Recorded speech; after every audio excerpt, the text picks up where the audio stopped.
So as you see, chapter 24 begins with another quote from the brochure for the Symphony of the Stars, outlining what the Symphony Spacewalk actually is, and finishing with a quote from the Bard. Now we've had it's been a while since we've had a quote from the Bard. The Bard is obviously not Shakespeare. The Bard is another literary figure in the world of the novel, and I'll elucidate a bit more about who the Bard is later on in the book.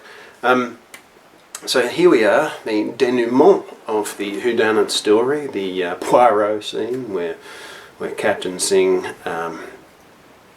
solves it and gets the murderer to confess in a very dramatic and visual setting, where she really has the suspect, I was going to say over a barrel, not over a barrel, dangling at the end of a line in space.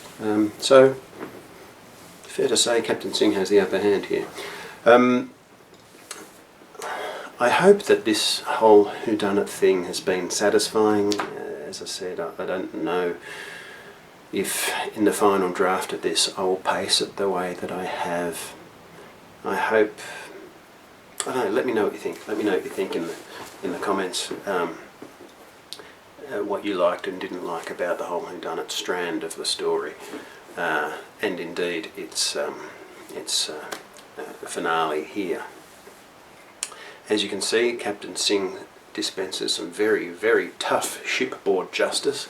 I wanted her to do this. This comes from some of the research that I've done and some of the books I've read and the films that I've watched about the isolation of ships at sea, and they are their own country, the Mutiny on the Bounty and so on and so on. A ship at sea is its own country.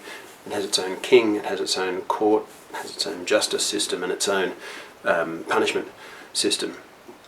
And this is in the tradition of those. What the captain says goes, and she is of course judge, jury and executioner, and so it is based on those examples from days of yore. The other thing that I wanted to say about this week's episode or chapter is that I've broken one of my own rules here.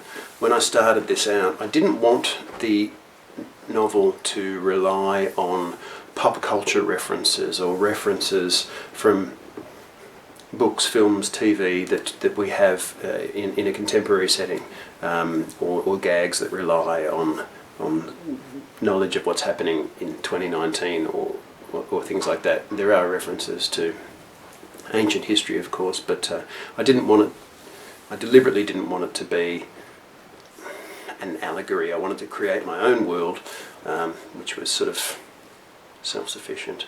But I've broken that rule this week in the creation of the character of Devlin J. Tucker III, a horrible, horrible man, rich narcissist,